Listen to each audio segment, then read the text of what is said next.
জানিয়ে দিব গুরুত্বপূর্ণ আপডেট আন্তর্জাতিক সংবাদ। শুরুতেই সংবাদ শিরোনাম, পরে বিস্তারিত। সাগর পর্যন্ত শুকিয়ে যাচ্ছে। এরপর জানিয়ে দিব যুক্তরাষ্ট্রের আকাশে দেখা মূল্য আগুন, সাদৃশ্য রহস্যজনক বস্তু। এরপর যা থাকছে পাকিস্তানের সঙ্গে স্থগিত, বাংলাদেশের সঙ্গে নতুন চুক্তি চায় ভারত। আরও জানিয়ে দিব লেবাননে আবারও ইসরায়েলের হামলা। সর্বশেষ জানিয়ে দেব গাজায় কেন হত্যা করতে হচ্ছে, মুখ খুলছেন ইসরায়েল সেনারা। এতক্ষণ শুনছিলেন সংবাদ শিরোনাম, এবার বিস্তারিত। তার আগে অনুরোধ থাকবে আজকের এই ভিডিও সম্পর্কে আপনার মূল্যবান মতামত। ভিডিওটি ভালো লাগলে লাইক, কমেন্ট ও শেয়ার করে সবাইকে দেখার সুযোগ করে দিন। সাগর পর্যন্ত শুকিয়ে যাচ্ছে। বিশ্বের সবচেয়ে বড় স্থলবেষ্টিত হুরুত ও ক্যাম্পিয়ান সাগর দ্রুত শুকিয়ে যাচ্ছে। কাজাখস্তানের শহর আকটাটের বাসিন্দারা বলছেন সাগরের পানি প্রায় 100 মিটার রয়ে গেছে। এটি এখন দেখলে বোঝা যায়। পরিবেশবিদ ও গবেষণা আশঙ্কা করছেন এই হার অব্যাহত থাকলে শতকের শেষ নাগাদ সাগরের পানি 18 মিটার পর্যন্ত কমে যেতে পারে। একই সঙ্গে এটি তারা প্রায় 34% পৃষ্ঠভাগ হারাতে পারে। প্রাচীনকাল থেকেই ক্যাম্পিয়ান ও সাগর স্থানীয় মানুষের জীবনের অংশ ছিল। পরিবেশবিদ ও আদিল বেগ কোজিবাকস জানান, তার শৈশব পরিবারের ফ্রিজে ও সবসময় স্টারজন মাছের ক্যাভিয়ার থাকতো।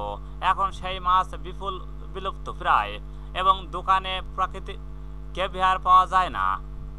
স্টারজন সহ আরও অনেক প্রজাতির মাছের আবাসস্থল নষ্ট হয়ে গেছে। গবেষকরা বলছেন মাত্র 5 থেকে 10 মিটার পানির স্তর কমলেও শিল ও স্টারজন অন্যান্য জীব বৈচিত্র্য হুমকির মুখে পড়বে।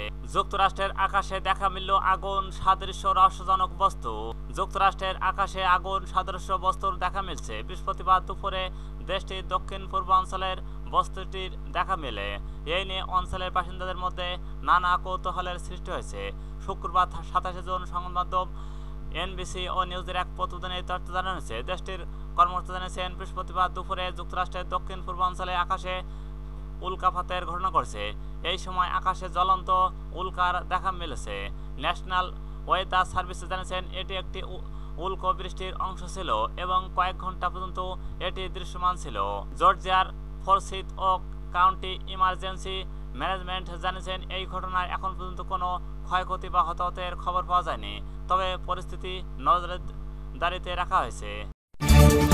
পাকিস্তানের সঙ্গে স্থগিত, বাংলাদেশের সঙ্গে নতুন চুক্তি চায় ভারত। বাংলাদেশ ও ভারতের মধ্যে গঙ্গা নদীর পানি বন্টন চুক্তির মেয়াদ শেষ হতে যাচ্ছে 2026 সালে। এর আগে এই চুক্তির শর্তাবলী পর্যালোচনা ভারতের স্বার্থ অনুযায়ী নতুন কাঠামোগত চুক্তি নবায়নের পরিকল্পনা করছে নয়াদিল্লি। শুক্রবার 27 জুন ভারত গণমাধ্যম টাইমস অফ ইন্ডিয়ার প্রকাশিত এক প্রতিবেদনে এই তথ্য জানানো যায়।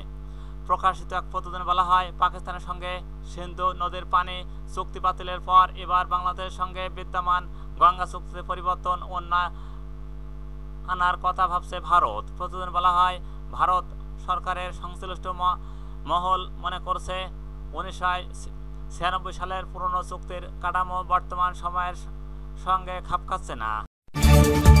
লেবাননে আবারও ইসরায়েলের হামলা। মধ্যপ্রাচ্যের আরেক দেশে আবারও হামলা চালিয়েছে ইসরায়েল। দেশটি এই হামলায় একজন নিহত হয়েছেন। এই সময় আহত হয়েছেন আরও অন্তত 1 ডজনের বেশি মানুষ। শুক্রবার 27 জুন আনাদোল এজেন্সির এক প্রতিবেদনে এই তথ্য জানানো হয়েছে। লেবানন কর্তৃপক্ষ জানিয়েছেন, শুক্রবার দক্ষিণ লেবাননের একাধিক স্থানে ব্যাপক বিমান হামলা চালিয়েছে ইসরায়েলের সেনাবাহিনী। এতে অন্তত 1 নারী নিহত হয়েছেন।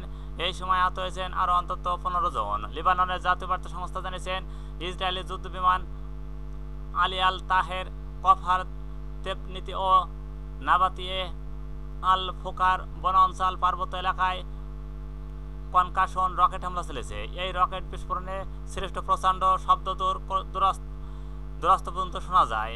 প্রতিবেদনে বলা হয়েছে, প্রথম দফায় হামলায় 10 মিনিটের মধ্যে ইসরায়েল বিমানগুলো একই এলাকায় আবারও বোমাবর্ষণ করে। লেবাননের স্বাস্থ্য মন্ত্রণালয়ের জরুরি পরিচালনা কেন্দ্র জানিয়েছেন, নাবাতিয়ে ও শহরের একটি আবাসিক বিমান হামলা চালিয়েছে ইসরায়েল। দেশটির এই হামলায় 1 নারী নিহত হয়েছেন এবং আরও 11 জন আহত হয়েছেন। এর আগে দক্ষিণ লেবাননের অন্যান্য এলাকায় ইসরায়েলি হামলায় আরও 4 জন বেসামরিক নাগরিক আহত হন। সব মিলিয়ে আহতের সংখ্যা দাঁড়িয়েছে 15 জন।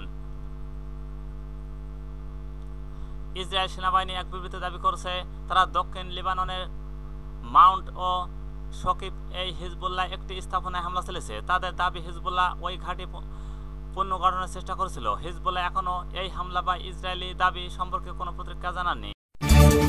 গাজায় কেন হত্যা করতে হচ্ছে, মুখ খুলছেন ইসরায়েলি সেনা। ফিলিস্তিনের অবরুদ্ধ গাজায় ত্রাণ সহায়তা নিতে গিয়ে ইসরায়েল বাহিনীর হাতে প্রাণ দিচ্ছেন মানুষ। কোন ধরনের হুমকি না থাকলেও ত্রাণ নিতে আসা ফিলিস্তিনিদের উপর গুলি চালাতে ইসরায়েল সেনারা নির্দেশ রেখেছে নেতানিয়াহু প্রশাসন। শুক্রবার 27 জুন এক প্রতিদিনে এমন ভয়াবহ তথ্য দিয়েছেন ইসরায়েল সংবাদ মাধ্যম হারেস। এই অভিযান থাকা সেনা সদস্যদের সঙ্গে আলাপকালে এই তথ্য দিয়েছেন বলে দাবি করেছে হারেস। প্রতিদিন বলা হয়, এক সেনা সদস্য জানিয়েছেন তিনি যে এলাকায় দায়িত্ব ছিলেন সেখানে প্রতিদিন সেনাবাহিনীর গুলিতে 1 থেকে 5 জন ফিলিস্তিনি নিহত হয়। তার তথ্য মতে ভিড় নিয়ন্ত্রণের মতো খুবই ছোট ইস্যুগুলোতে সামলাতে গুলি চালানোর নির্দেশ দেওয়া হয়েছে তাকে, যদিও তারা কোনো হুমকি তৈরি করে না। গুলি চালিয়ে ভিড় নিয়ন্ত্রণ করা যেত, এটা নিঃসন্দেহে হত্যাকাণ্ড বলেন তিনি। গত 1 মাসে গাজায় ত্রাণ সংগ্রহ করতে গিয়ে ইসরায়েল সেনাবাহিনীর হামলায় নিহত হয়েছেন 549 জন, আহত হয়েছেন কমপক্ষে 4000। হামাস নিয়ন্ত্রিত গাজা স্বাস্থ্য মন্ত্রণালয় শুক্রবার এই তথ্য জানিয়েছেন। এরপর বিষয়ে মুখ খোলেন ইসরায়েল সেনা সদস্যরা।